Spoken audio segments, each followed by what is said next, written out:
This is Jay Rogers. I am the founder and president of the Forerunner, and this is the Emerging Multipolar World Rebuilding Christian Civilization Part 2. And it's also subtitled The Plot to Destroy Russia.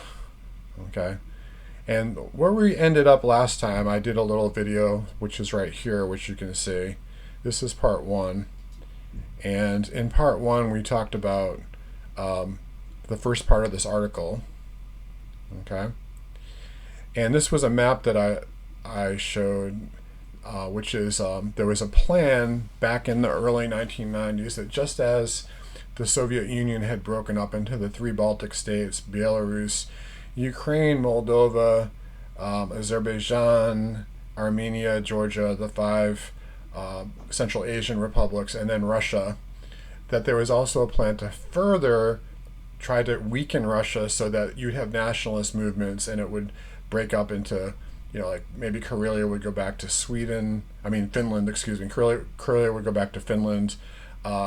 You would have, Tatarstan have its own republic. There's also the Komi Republic, which is interesting too. So there are these different nationalist autonomous regions that wanted to separate from Russia, and especially Ural and Siberia, because that's where most of the oil and a lot of the natural resources. So what happened was it began in Chechnya and some of these other, what they call breakaway republics in the Caucasus. There was North Ossetia and South Ossetia. South Ossetia is part of Georgia. There was a conflict that was basically there was a conflict there that broke out on its own, but then the NATO powers did a color revolution in Georgia, and basically for a time Georgia was run by like this mafia government, and it wanted to put down these rebellions in South Ossetia and also another region called Abkhazia, which is here. And Russia intervened. Those were the first sanctions on Russia back in 2008. And what the U.S. and the West hoped to do was to weaken Russia's economy so that everything would further break down. And just in case you think that that's a conspiracy theory, I want to look. I tell a lot of people this, and they say this is not. You're tripping, man. You're a Putin apologist, right? That's what they say. But this is an actual plan, and I think it's dangerous. Like here's an article which was published February 25th, 2022, and this is like right after the beginning of the Ukraine conflict, the special military operation, or Russia's invasion of Ukraine. Okay, and why has the post-Cold War order broken apart in a violent fight over Ukraine? So right there in the first sentence, the New World Order, which is the post-Cold World Order, has broken apart, which is interesting. And basically what this article does is it traces the history of this back to 1991. Okay, so this is an article from the Financial Times. I'll put a link to this down below.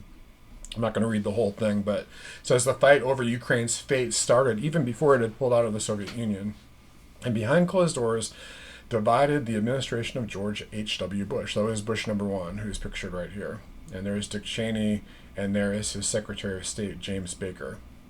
Okay. Dick Cheney advised, he was a defense secretary. This is before he was vice president. He was U.S. defense secretary. He advised his boss that Washington should do everything possible to accelerate that collapse. The U.S. Secretary of State, Bush's old friend and tennis doubles partner, James Baker, disagreed vehemently. Okay, that's a little bit too much information there, but Baker argued it was essential to keep the Soviet Union, America's greatest foe, in one piece, because otherwise its arsenal of 35,000 nuclear weapons would fragment in a dangerously unpredictable way. As Baker warned Bush, there is no other foreign issue more deserving of your attention. So he was torn between Baker's views, and essentially, they let things just happen. There was no real plan. It says support for breaking away from the Soviet Union in Ukraine was very lopsided. 84% turned out. The vote was over 90% for Ukraine to leave the Soviet Union. And 54% in Crimea, which is interesting. So you see there was a lot of pro-Russian support in Crimea even then. And then even in like the western districts on the border of Europe, 95% wanted it, but in Donetsk and Lugansk, you still had like about 20% that wanted to stay in the Soviet Union, 80%. Now, that doesn't mean that they didn't want to stay aligned with Russia. It just meant that they wanted to be a part of the Soviet Union, which is different. Okay. There were still a lot of pro-Russian people in Ukraine, even though everyone, including Russia, wanted the Soviet Union to dissolve because it was communist and there was a lot of bad history there. Okay, so basically they just let it happen. It wasn't really something that they, it wasn't a plan. It happened. Everything came apart. All right. There's another article called Decolonize Russia in the Atlantic, and this just goes to show you that even right now, right, to avoid more senseless bloodshed, the Kremlin must lose what empire it still retains. So think about that statement for a minute. The empire it still retains. In other words, Russia is the largest landmass, and the Atlantic writer here, Casey Michael, he basically is advocating we need to break up Russia. All right. I mean, what else can that mean, right? Because Russia is not the Soviet Union. There's a little piece of Crimea that belongs to Russia now, but other than that, they haven't taken any more land than what they ended up with in 1991. Not formally anyway. The republics in Georgia are independent. They're not part of Russia, and even now, the Donetsk and Lugansk republics are still considered either to be part of Ukraine by most of the world and by Russia, and I think Iran. They're considered to be separate, independent, but not part of Russia. All right, so that's what this means. Is it means the Kremlin must lose what empire it still retains. All right. So what empire does it retain? Well, it has Russia, basically, and Crimea. So if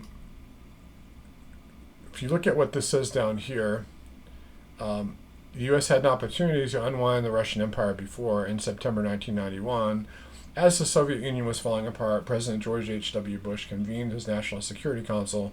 In the lead up to the meeting, the White House seemed unsure about how to handle the splintering superpower. Some of Bush's closest advisors even called for trying to keep the Soviet Union together.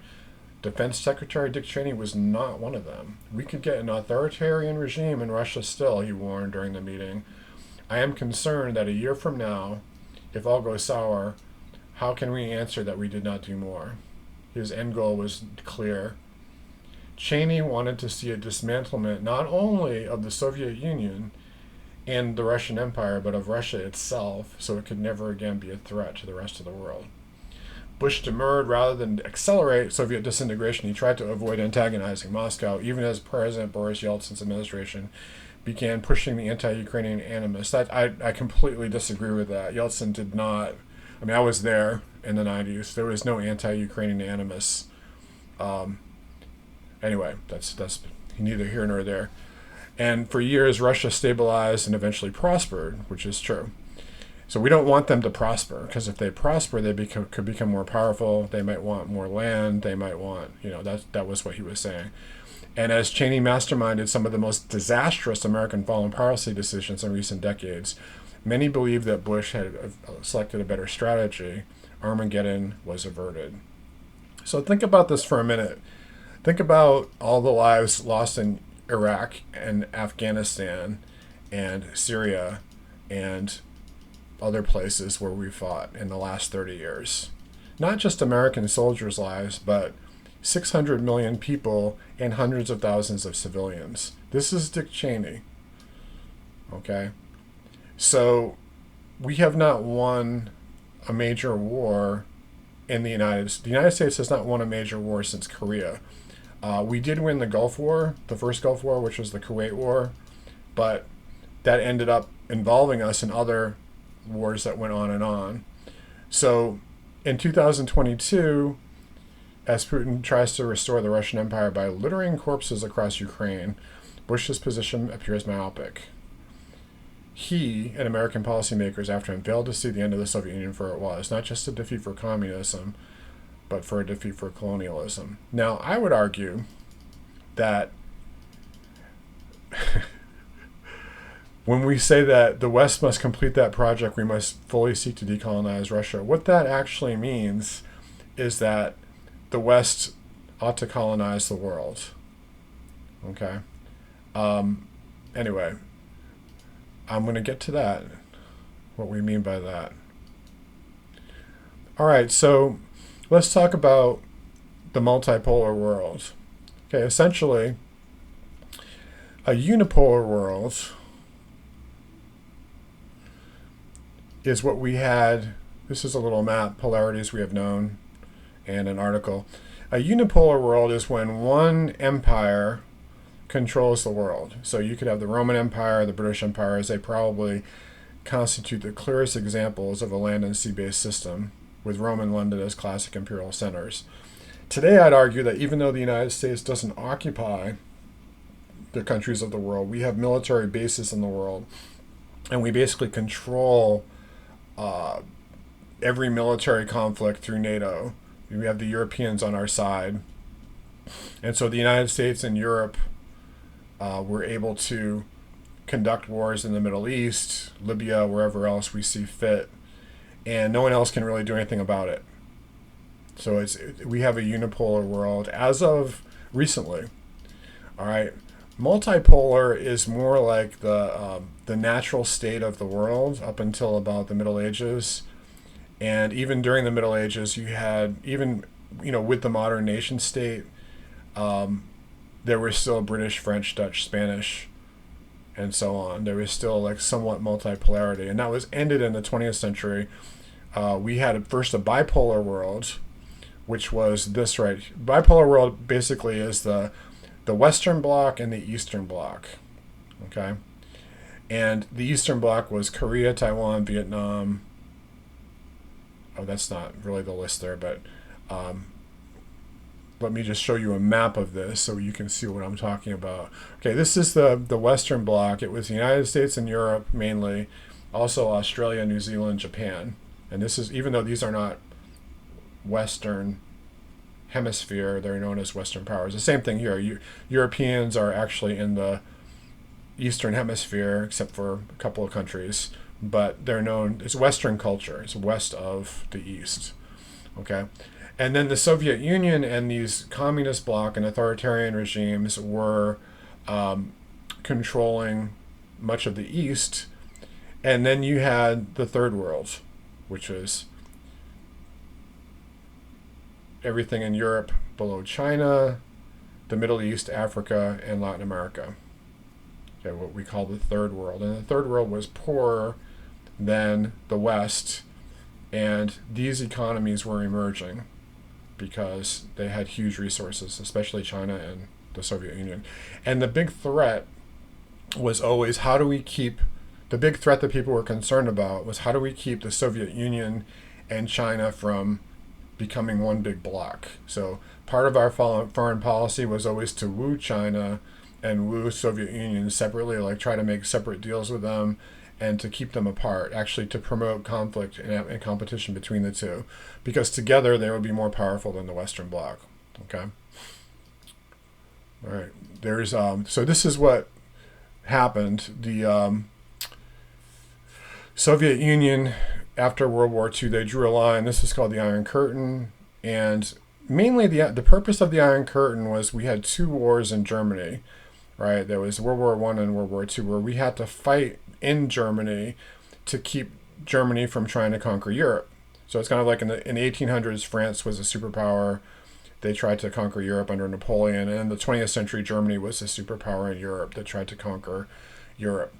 So they decided that the Russians conquered all the way up to this line, and the Eastern and the Western powers conquered all the way up to this line, and they decided, let's just leave the line as it is.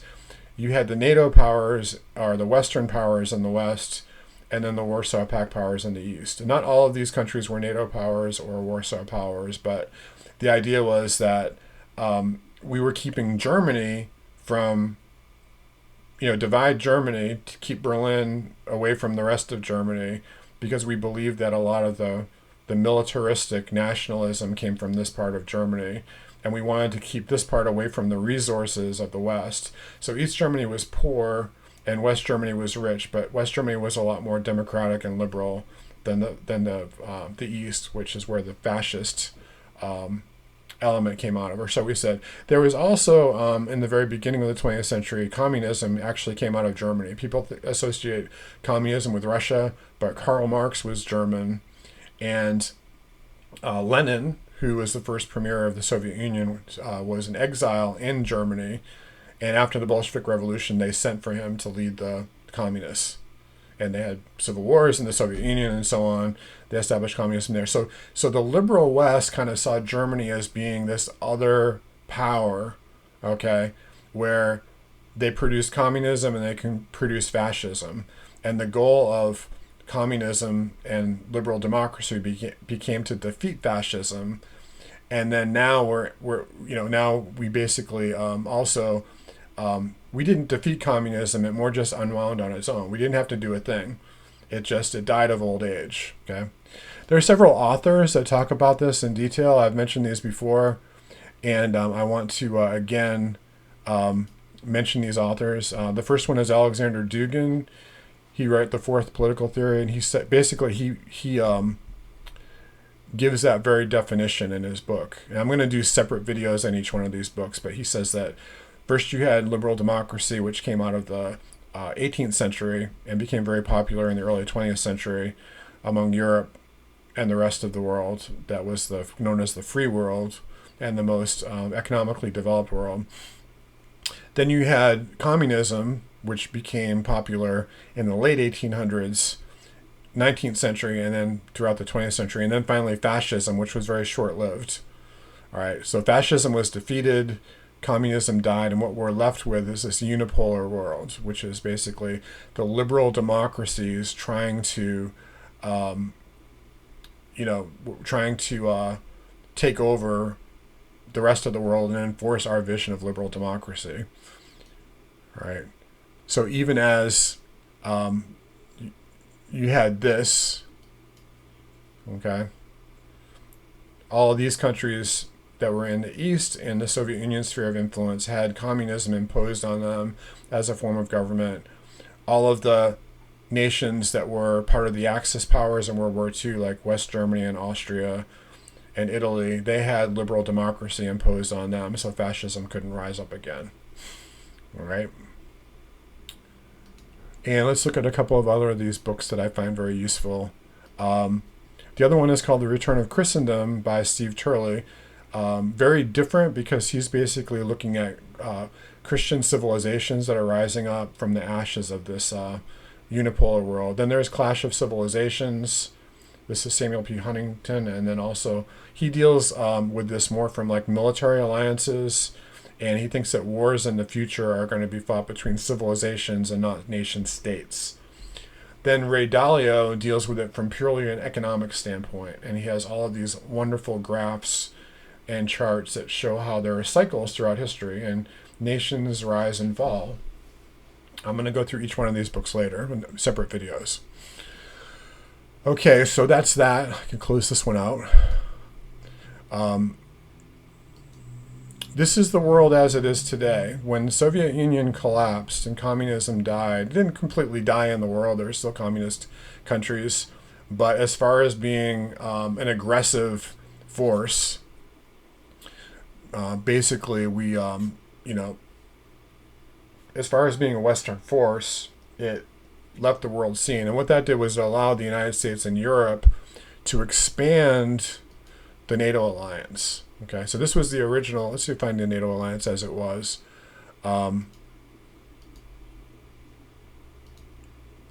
Should have had this open before, but here we go. This is the original NATO alliance. Okay, you had the original NATO members, you had the Warsaw Pact members, and the Soviet Union. Okay.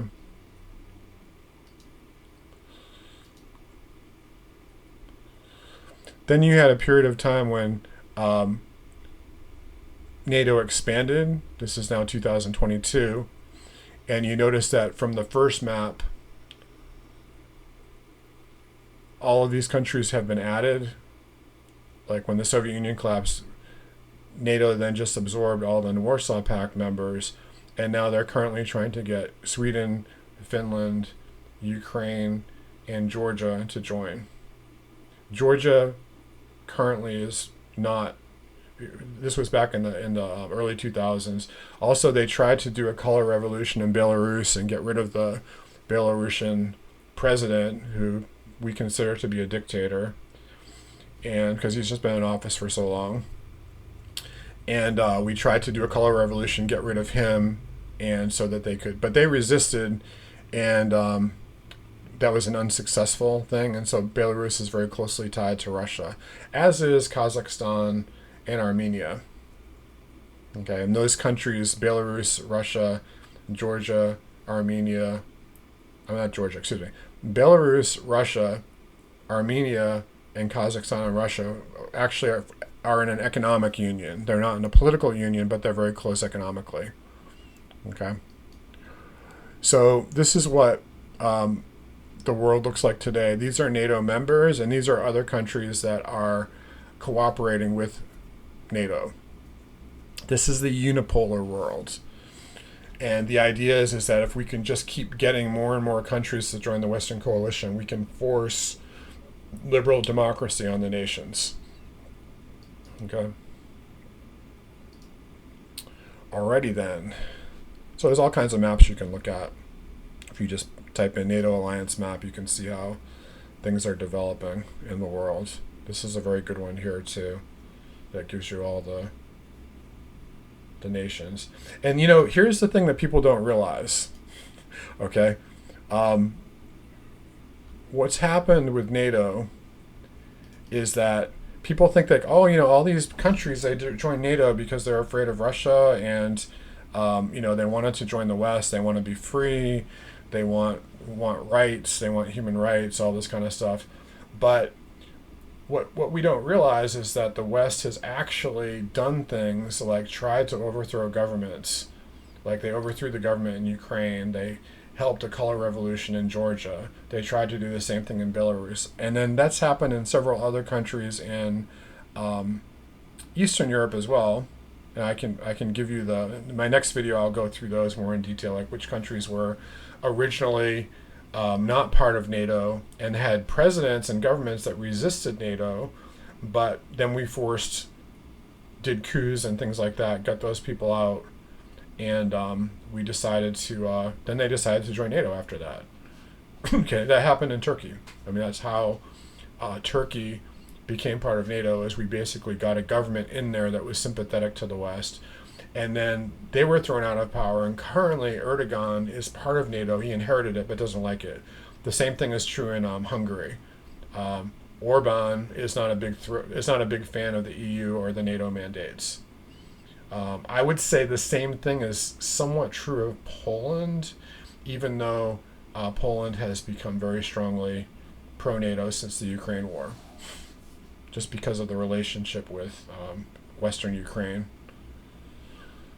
There are actual cities in Western Ukraine that used to be part of Poland, so I think that they have some ulterior motives there, but we'll get into that another time.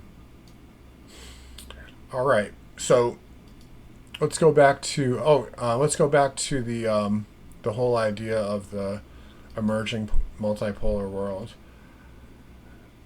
The idea of the multipolar world is that rather than have countries that are based on political lines, ethnicity, religion, and kind of like surface types of things, you would have alliances based on deep culture. What do I mean by deep culture? I'm talking about cultures such as Russia that go back 100 years, China culture goes back thousands of years, India's culture goes back to thousands of years, Egypt goes back thousands of years, and then even the United States culture is from 1620, which is old, and the culture of South America is 500 years too.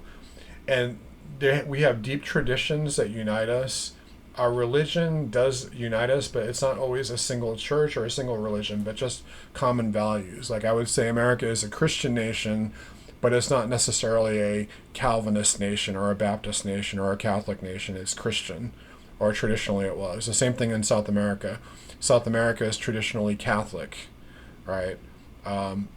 China is traditionally Buddhist or Confucianist. India is traditionally Hindu. Saudi Arabia and Iran are traditionally Muslim. Although if you go back further than that, there was a time when they were Christian. Okay? So, same thing is true of Africa. Africa has some very old roots. And then recently in the 20th century, much of Africa has become Christian. So they sort of, originally Africa was Christian in the first century. The northern part of Africa has become Muslim. But then in the 20th century, sub-Saharan Africa has become Christian. So religion does play a part in what a civilization state is, but it's not the only thing. It's also the traditions. It's not the language necessarily, but it's the culture. Right? You can have different languages spoken in a civilization state, but their deep culture, their traditions that go back hundreds or thousands of years are what unite them. And it's very hard to wrap your head around this. Ray Dalio and also Alexander Dugin both say that because of the fact that we've been raised to think in terms of modernism, which would be either communism or liberal democracy, that it's very hard to see that there's this other world, that there's a deeper culture. And we tend to think of our nation as, the 50 states, the governments of the 50 states, plus the national government. And if you're a Republican, you love your government when the Republic is in power, and you hate the Democrats. And when you're a Democrat, you hate the Republicans and love your Democrat president. But in a civilization state, people would love their country, and it really wouldn't matter to them that much who's in power. That's the way it is today in Russia. The Russians feel that they love their culture and they're free in their culture, more so even than Americans. That we have a tendency to, we're more free than the Russians, but we think we're less free. And the Russians and the Chinese are technically less free than us by our standards, but they consider themselves to be free because they love their country and they love their culture, and that's how they think of things. Actually, I shouldn't say culture. I shouldn't say country, because a country is a nation state. There were no countries prior to the 1500s. Okay, prior to the 1600s, there were no countries. There were civilizations, empires, kingdoms, and so on. Okay, so what does that mean for our purposes here? Okay,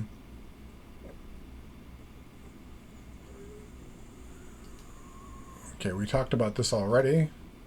This is our map. I'm going to close this out. And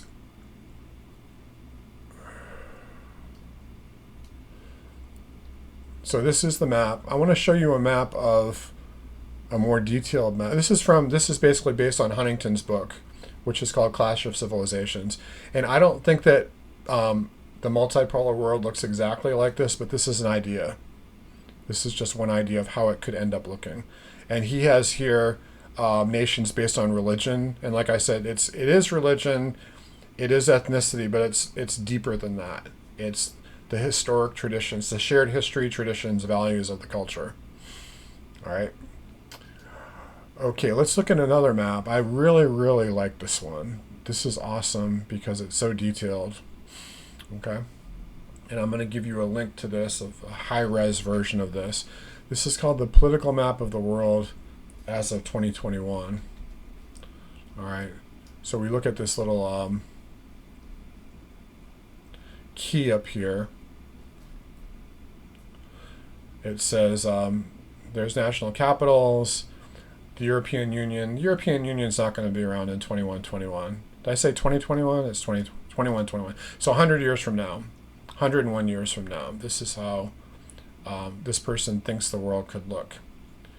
And this is the multipolar world. It's not countries, but it's alliances of countries that are organized by civilization.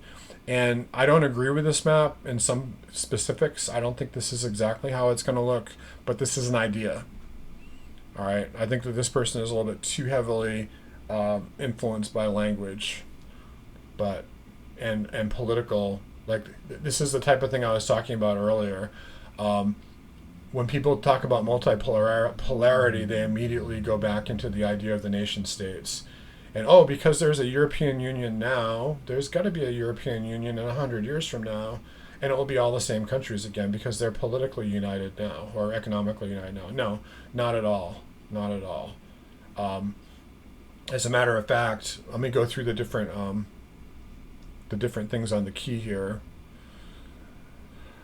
There are some countries that will have multiple alliances, such as Mexico, France, Turkey is a big one. Egypt might be another one. All right, Egypt could become a civilization state in itself, but we'll get into that later. Then there are alliances. You see, like the darkest shade will be the strongest culture, the largest, most prosperous, oldest culture, and then you'll have alliances. That's the civilization sphere of influence and their alignment to the major power, and then a puppet state or a satellite state. Right. So I'm just showing this because this is not like a new idea. People have been talking about this. Really, this is the way that people thought prior to 500 years ago, when there were just kingdoms, empires, and there were other organizations like tribalism. There were tribes in Africa. In Russia and China, Russia, China, Eastern Europe, and other parts of Europe, they may have had peasant villages, and that was the whole civilization there. It was just, they were apart from everything else. A lot of tribalism in Northern Europe, peasant villages throughout Russia, even until recently, and China, even until today. All right, so just to give you an idea how this is looked, China would have these satellites, and you notice here that there are several of the oblasts or regions of Russia that go over to China because there's a lot of Chinese there. You might find Kazakhstan aligned with Russia because a huge portion of Kazakhstan is Russian. Not more than half, but a good percentage. The same thing with Ukraine. Ukraine is historically in Russia's sphere, and you probably would also have that land, Transnistria.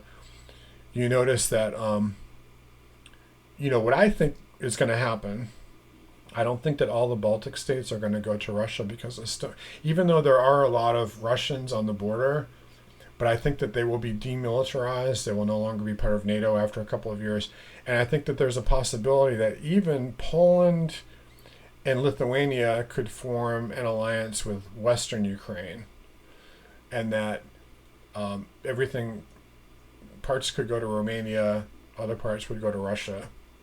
And you may end up with a smaller Ukraine within the next few years. That's just an idea. I'm not making a prediction. So you have these other countries like Ethiopia, a very ancient country, and they take into their sphere of orbit. It's kind of like you have a big ball in space, like a planet, and there are all these moons, all these satellites that come and they circle it. Brazil. Okay, how do we arrive at this? All right, how do we arrive at this idea? A couple of different things. One of them is just the sheer size of the people. Okay, like it's the sheer size of the people living in these areas. For example, Russia, United States, Saudi Arabia. Excuse me. Let's do the population, largest countries.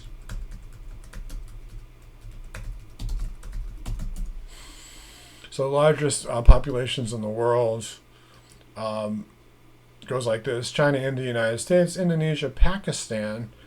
Bet you didn't know that Pakistan was the 5th largest country in the world. Brazil, Nigeria, Bangladesh, Russia, Mexico, Japan, Ethiopia. So I would draw Vietnam. Okay, so I would draw the line at everything, every country that is under 100,000. Okay, Vietnam's huge. The Congo is huge. Turkey is huge. So these could be civilizations. But right around here, I would draw the line. Right? Anything that's like 1%, or let's say like 1% of the world population. So we started Germany and worked its way up. All of these countries are potentially civilization states, or if they're on each other's borders, like for instance, Canada is a much smaller country, but it's on the United States border. That would be pulled into our. In fact, it is in our orbit. There's no difference between a Canadian and an American, culturally. Okay, in Quebec, somewhat, but most of Canada is tied to our economy, tied to our culture, and so on, tied to our history. The same thing goes with Indonesia.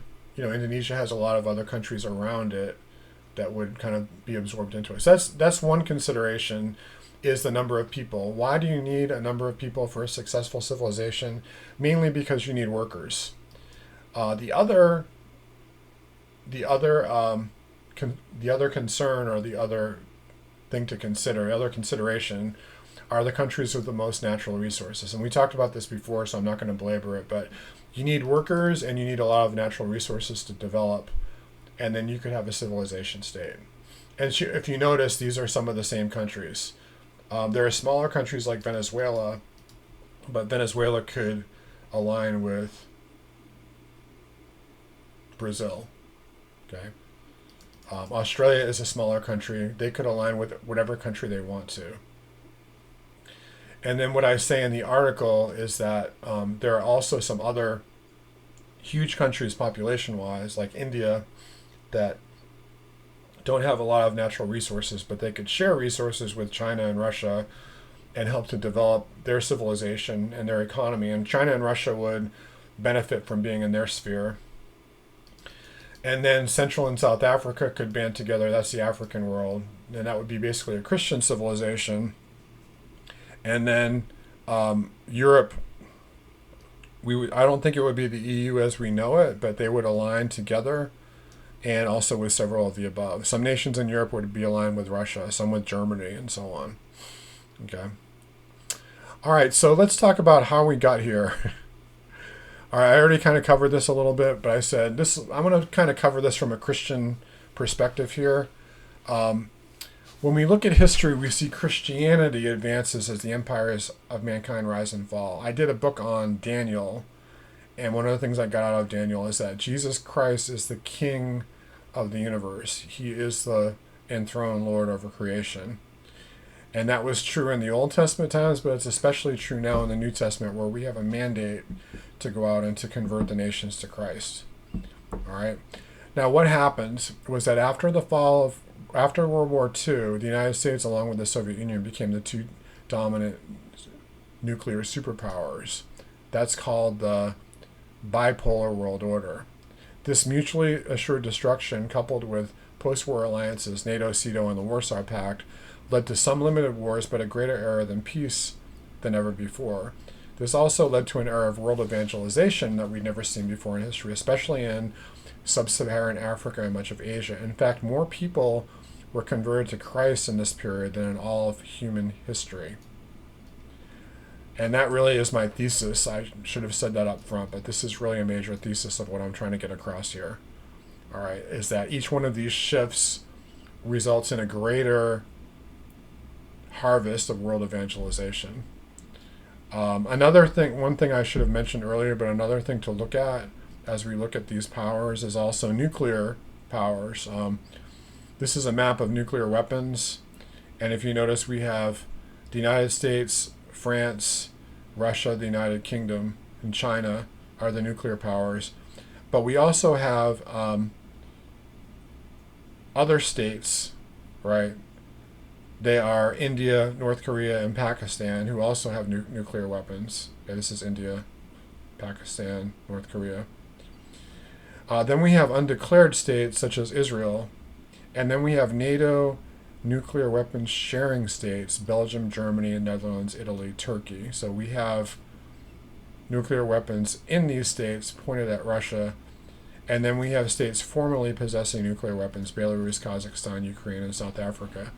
So this nuclear weapons is another, in ancient times, that's not what made a superpower. It was basically, but military power was always part of what a superpower was.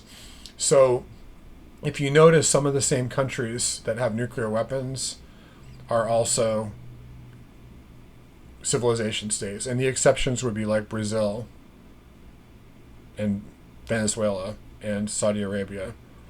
But Iran is getting nuclear weapons, and Israel has nuclear weapons, so probably Saudi Arabia will have them too. And one country in South America will get nuclear weapons too. So you'll have mutually assured destruction. And if you ever watched, Dr. Strangelove, that crazy movie, basically the idea is that if you have nuclear weapons, no one's crazy enough to use them. All right, so this is a little fact sheet I'll give you. I'll give you this link too. Tells you about that. All right, so in 1991, the Soviet Union dissolved. This led to a unipolar world. President George H.W. Bush used the opportunity to proclaim a new world order of freedom.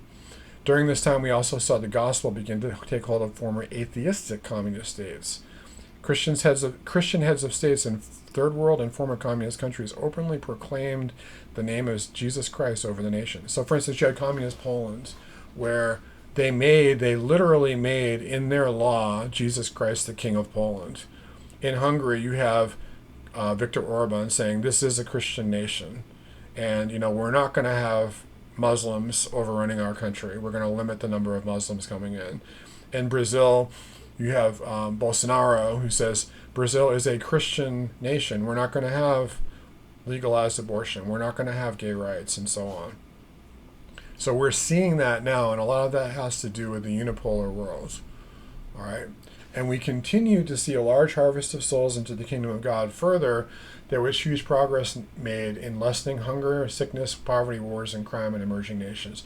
So you may think the world is crazy right now, that there's a lot of wars, but it's nothing like the wars in the first half of the 20th century. Okay?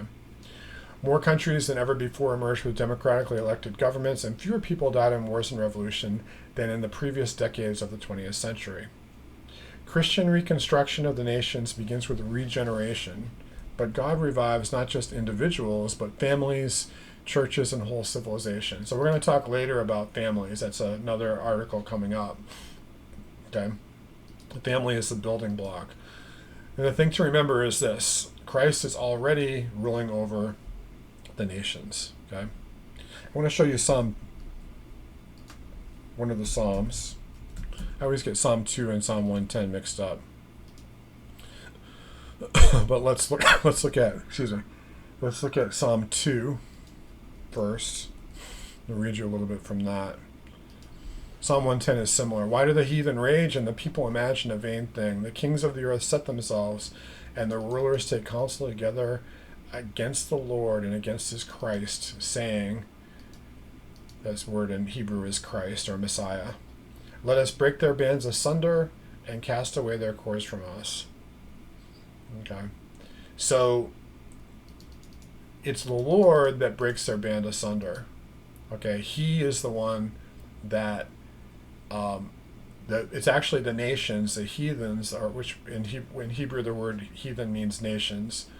They believe that they're right. They believe that they're under chains and they need to rebel against God. That's why empires rise and fall. But the Lord is the one who casts the cords away. The Lord. So this is a very ironic statement.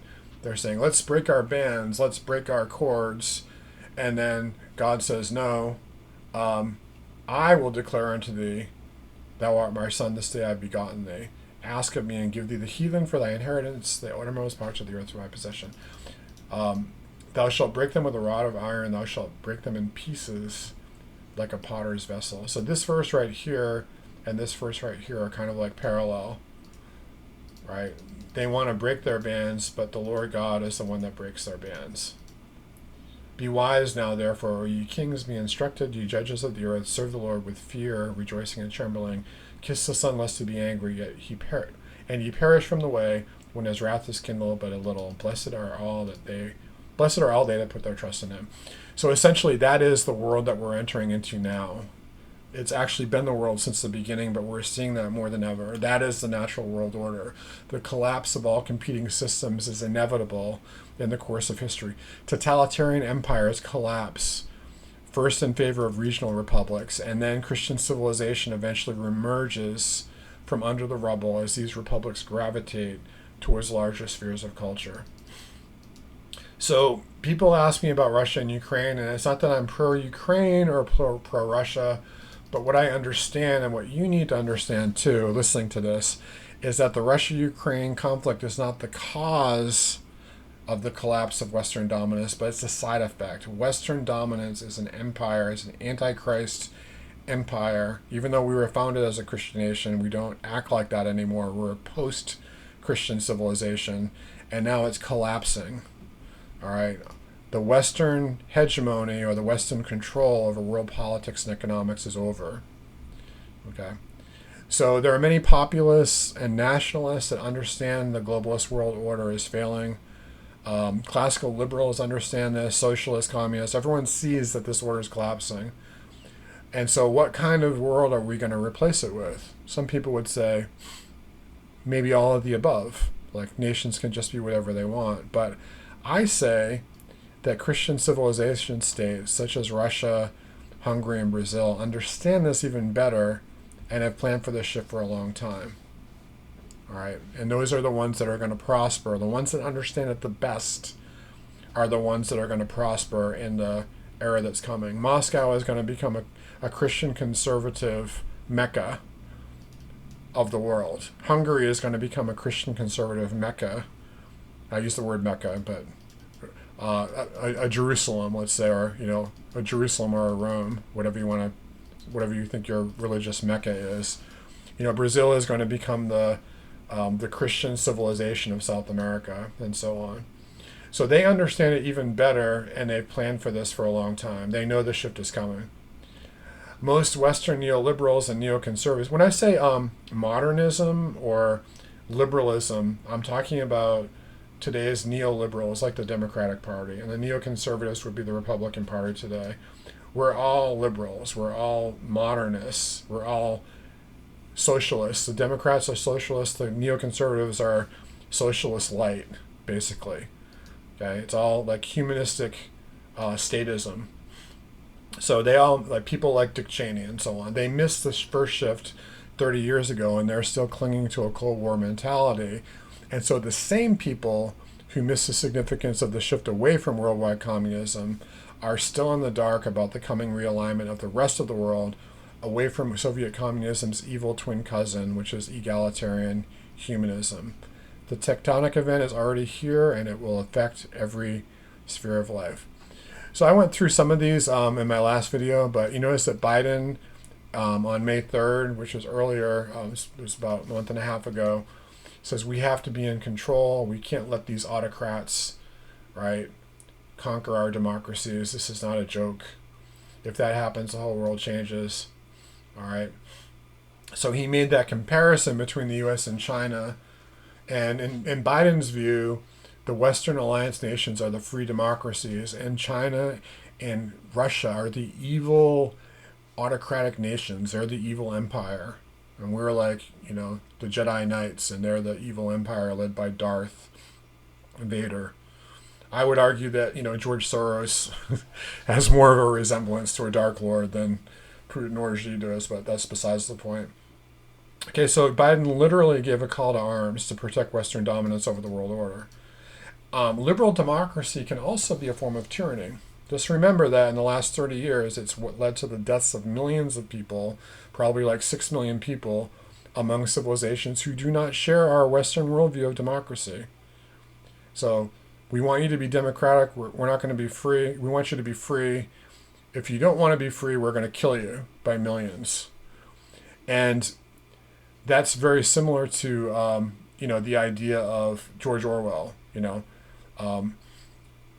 He says, there are some people that are equal, and there are some that are more equal than others. That's from Animal Farm.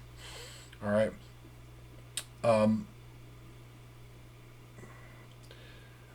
When we try to force people to be liberal democratic and we fight wars against them, it has a counterproductive effect. It actually turns people away from liberal democracy, especially when they see things like, abortion, pornography, homosexuality being promoted in their country from the West. That's how they see us, because they watch our media and they understand what the West is all about. Very liberal, but actually not true liberalism, very libertine. And the difference is that the American Revolution was a liberal democratic movement. It was a Christian civilizational movement. But the French Revolution wanted to overthrow Christian civilization, and they want it to be libertine. So the difference is between democracy can be either liberal or it can be libertine. So we've gone the whole way from being liberal to being libertine. Nothing wrong with free democracy. I'm in favor of free democracy. I live in a free democracy, and I support it. but we need to go back towards our Christian civilization to be more of a federal republic and away from the libertinism of the French Revolution. The French Revolution led to Napoleon, Karl Marx, the Russian Revolution, and so on. All right, so that's modernism. There's like a modernistic form of liberalism, which is evil. Okay, Biden also echoed the idea that America is the arsenal of democracy that fights tyranny. So I told you that's an Orwellian twist. All right, Franklin Delano Roosevelt first used that phrase in 1940 to cajole isolationists who insisted America be neutral in the beginning of World War II. We must be a great arsenal of democracy. So when I first visited the Soviet Union in 1991, all right, I was the editor of the Forerunner from 1989 onward, worked with several people on that, and the Berlin Wall came down in 1989. As soon as I arrived at the Forerunner, like within 2 months, the Berlin Wall came down. I got there in, actually it was 4 months. I got there in June or July, I think it was late June. By November, the Berlin Wall had come down. So you had July, August, September, October, November, so 4 or 5 months. And then I began to travel on mission trips to the Soviet Union, which later became the republics of Russia and Ukraine. So President George Bush announced the emergence of the New World Order, and soon we began our very crazy, quixotic that comes from Don Quixote. Like he believes a windmill is a monster. That's a very good metaphor to what we did to fight Islamic terrorism. Islamic terrorism is very serious, but everyone agrees that it's serious. So most of us, we supported the Kuwait War, the Afghanistan War, the Iraq War. Some people didn't support it, but I did, because I believe the United States is the leader of the free world and was standing up against dictatorships who violate human rights and sponsor terrorism. And George Bush had an interesting phrase, "And fresh new breeze is blowing, the day of the dictator is dead." Very inspiring words. Okay? Out of these troubled times, a world order can emerge, a new, freer era, free from the threat of terror, stronger in the pursuit of justice, more secure in peace, an era in which the nations of the world prosper and live in harmony. 100 generations have searched for this elusive path to peace, while 1,000 wars raged against the span of human endeavor. And today the new world is struggling to be reborn, a world quite different from the one we know, a world where the rule of law supplants the rule of the jungle, a world in which the nations recognize the shared responsibility of freedom and justice, a world where the strong respect the rights of the weak. I agree with this. I support this. But what I believed with President Bush and many Americans, that America has a redemptive mission in the world, right? And that's been a good thing. It was America's leadership in World War I and World War II that secured freedom for Western Europe and kept the whole world safe for democracy. There is no substitute for American leadership, as President Bush remarked. So I was very affected by the collapse of Soviet communism.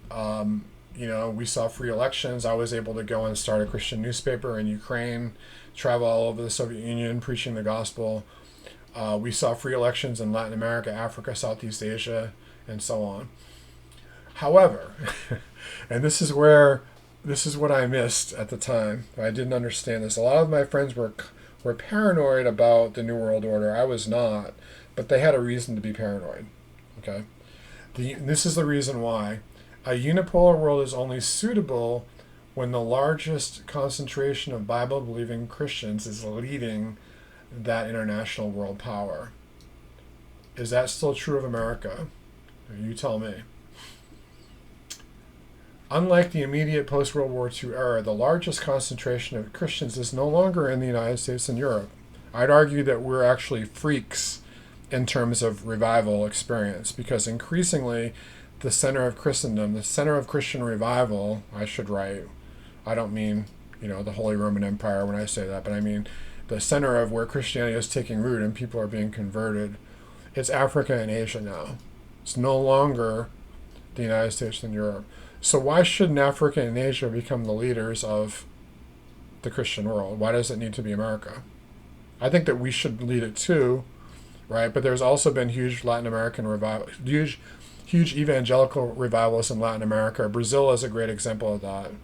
many countries in Central America as well. The greatest number of evangelicals in Europe by far are located in Russia, not in Germany, not in England, where the Reformation took place, not in Italy, where the Roman Catholic Church is, but in Europe. Even among like the Orthodox Church, Ukraine has the largest number of evangelicals in Europe per capita. So less people, less Christians, but a higher percentage of Christians in Ukraine.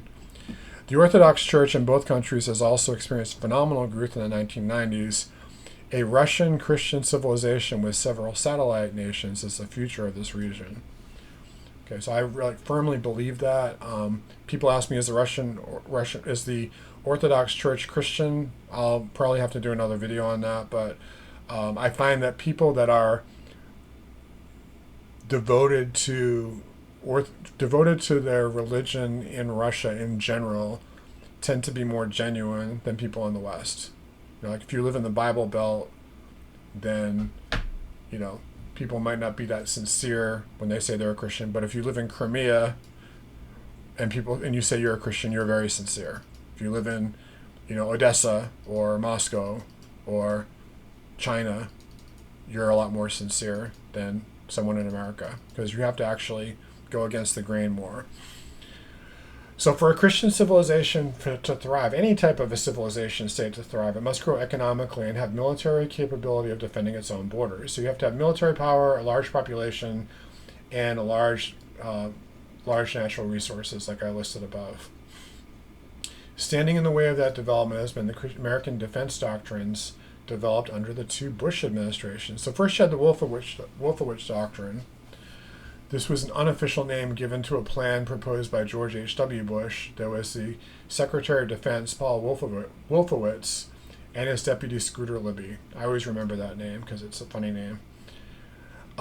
People heard this. There was a big outrage over it. They had to tone down the language. But essentially the doctrine says, in the unipolar world, 1992 onward, the U.S. is the sole superpower in the New World Order. The U.S. should act unilaterally and downplay the value of international coalitions. The U.S. has the right to intervene when and where necessary with preventative military action. And here's the key. A resurgent Russia poses the greatest threat to the U.S. In the Middle East, the overall objective is to remain the dominant outside power in the region and preserve U.S. Western access to the region's oil. They actually said that. So when people said that these wars were all about oil, that was actually the policy. I used to deny that, but that's what they discussed. George Bush's son, George W. Bush, came up with his own doctrine called the Bush Doctrine. This was the Wolfowitz Doctrine. This is the Bush Doctrine. Make no distinction between... This was after 9/11, after we started to get involved with wars in the Middle East. He came up with this idea. Make no distinction between terrorists and the nations that harbor them and hold both to account. In other words, if you have terrorists in Libya and you think that the president of Libya might be funneling money to terrorists, then we need to kill him. Start a revolution, throw him out of power, do regime change, destroy the country, impoverish the country because they might harbor terrorists. Take the fight to the enemy overseas before they can attack us here at home. Confront threats before they fully materialize. Advance liberty and hope as an alternative to the enemy's ideology of repression and fear. Okay, so there can be no rival power. That's the idea in the Bush Doctrine. All right, only the United States can be the power. I remember I used to hear Bush talk about evildoers, and Dana Carvey would make fun of the way he would say that, and I felt very uncomfortable like when he would say things like, these people, these evildoers want to destroy America because they hate freedom and our way of life. He really believed that, and I found that incredibly stupid. There's nobody in Saudi Arabia who hates America because we love freedom. This is just not rational. Okay? And so now we hear similar statements from George Soros and his ilk, the evil empire, the dark lords of the Davos Forum. They pit Western democracy against autocracy. I'm not going to play this, but this is this is an actual video. This is not a deep fake. But what happened was George Bush thought he was talking to Zelensky on the phone, and he actually said that we need to destroy as many Russian troops as possible. And he also commented on his role in the Georgian War as well. So everything I've said above, they freely admit that. Okay, they freely admit that, we're trying to do regime change in these countries. We need to destroy as many of their troops as possible. We need to bomb them back into the Stone Age. We need to make Georgia and Ukraine NATO members so we can weaken Russia and so on. So the problem with this doctrine back in the beginning is that even if they were right, even if this was the right thing to do, there's a problem. I had one friend online who keeps telling me, there was never unipolarity. It was a myth. It never happened. I agree with that. There was never really a unipolar world. Our leaders were blinded to a hidden truth or were intentionally hiding some stark realities from the public. And that's what's going on right now, is that our leaders are lying about the way the world really is. The world doesn't work that way anymore, but they're lying to us and saying to us, this is the way the world works, and it doesn't work that way anymore. Okay? We can't pit India against China. We can't pit Russia against Ukraine, Ukraine against Russia, and so on. All right, so Bush saw correctly the importance of the Soviet Union's dissolution, but the United States was by no means the only remaining superpower.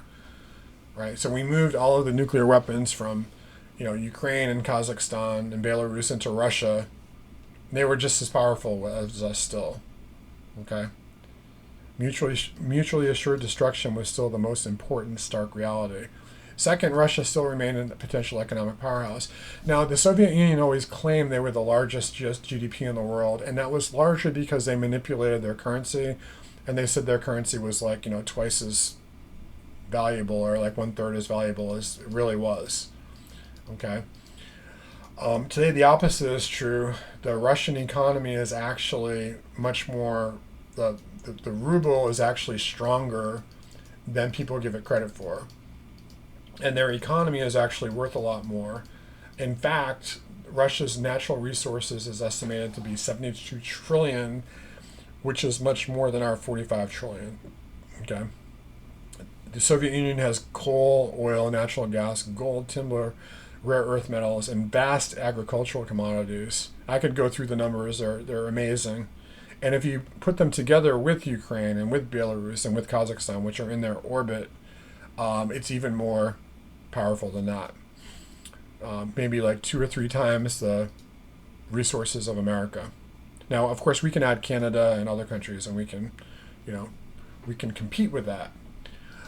Russia is also the largest net exporter of commodities in the world and has the lowest national debt to GDP of any large country. So their national debt to GDP ratio is 18 right now, and that's high. It used to be 14. Now it's 18. Ours is 133%. 133%. So despite the sanctions of the past few years, the Russian ruble became the world's fastest growing currency against the dollar as of May 2022, and that continues into June. I wrote this in May. So, third, even though Russia was no longer the tyrannical Soviet Union, the United States and Western Europe soon resumed a Cold War mentality. Okay, I mentioned that above, right? He didn't want to just see the dismantlement of the Soviet Union, but also of Russia itself, so it could never again be a threat. And that's what we're trying to do right now, too. But it's backfiring.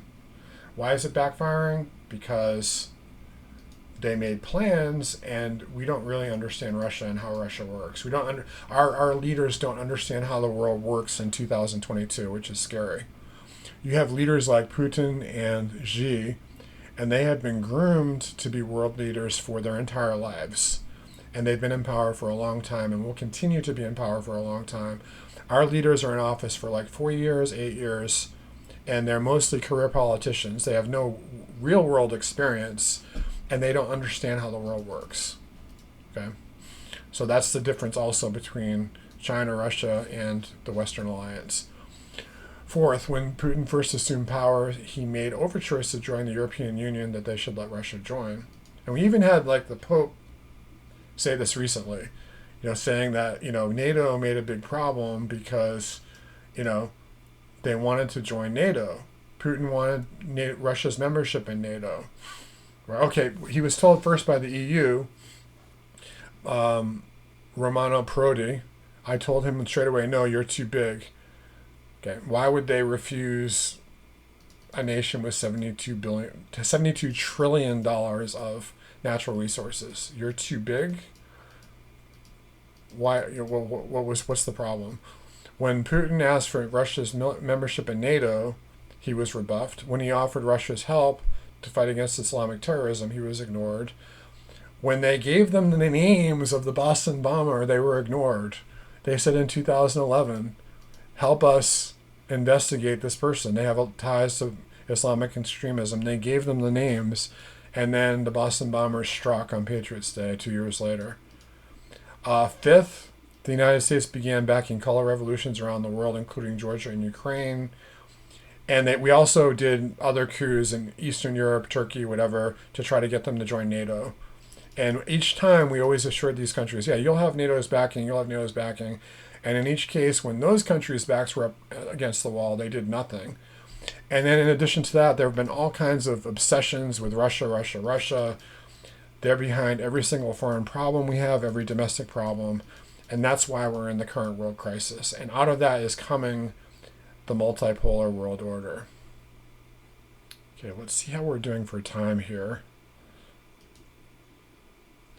All right, I'm going to come back and I'm going to cover, well, let's just cover this now. I'm going on. I'll do this very quickly, I might.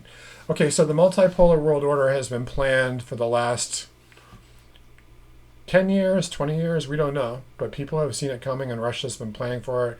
China's been planning for it. So before Russia invaded Ukraine, Russia and China released a document entitled The Joint Statement of the Russian Federation and People Republic of China on International Relations Entering a New Era in the Global Sustainable Development. And I remember when this came out, they were kind of laughed at. There's a little PDF file here that you can look at, but this is not a really long document, but it's 12 pages. I summarized it down to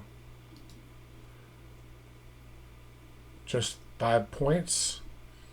Democracy is a universal human value rather than a privilege of a number of states. So China and Russia see themselves as being a democracy. And the people that live there see themselves as being a democracy too. Peace, development, and cooperation lie at the core of modern international system. The fates of all nations are interconnected. No state can or should ensure its own security separately from the security of the rest of the world and at the expense of the security of other states. Okay, guess who they're talking about there?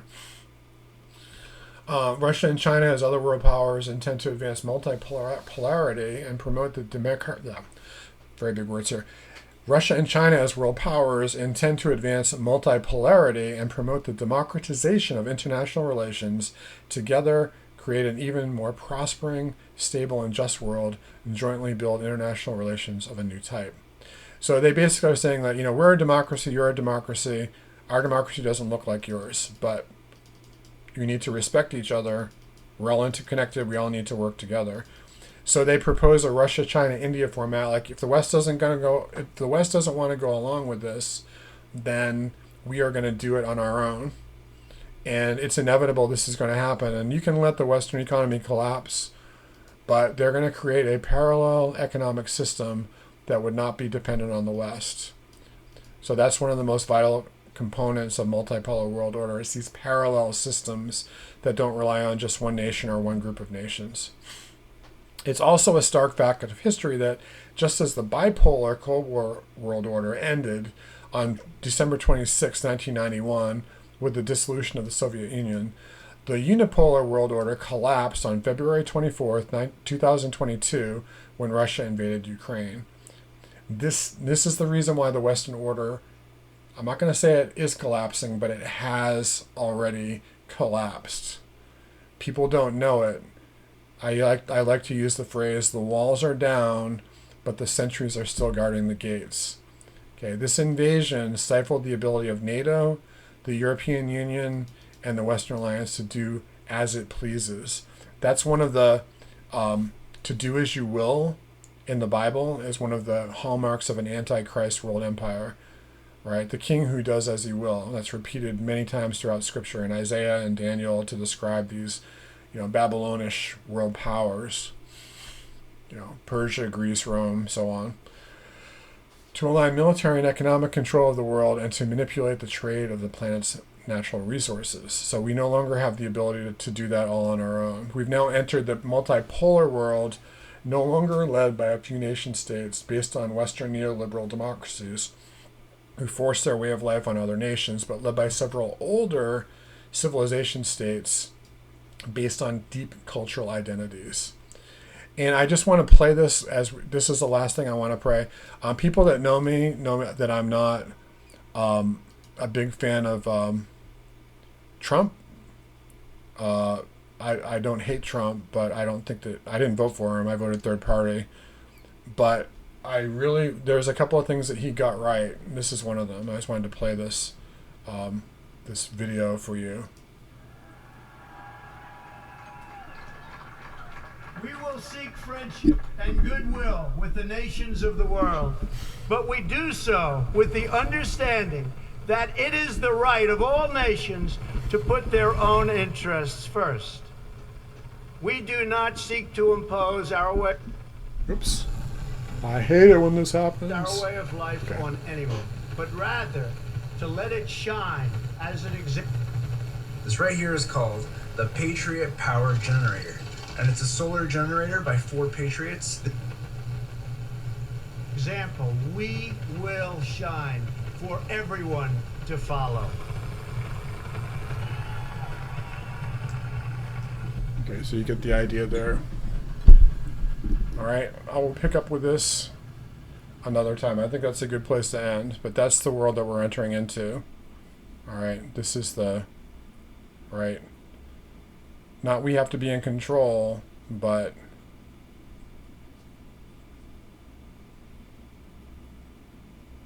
we should rejoice. I'm going to pick up on this later. I know I've gone on for a long time, so you can, if you like this video, you watched it all the way to the end, you want me to do more, click the donate button up top. That will bring you to PayPal, and you can pay either with PayPal. If you don't like PayPal, you can pay with a credit card, and PayPal will not get any of your money. Thank you very much for listening, and I will see you soon.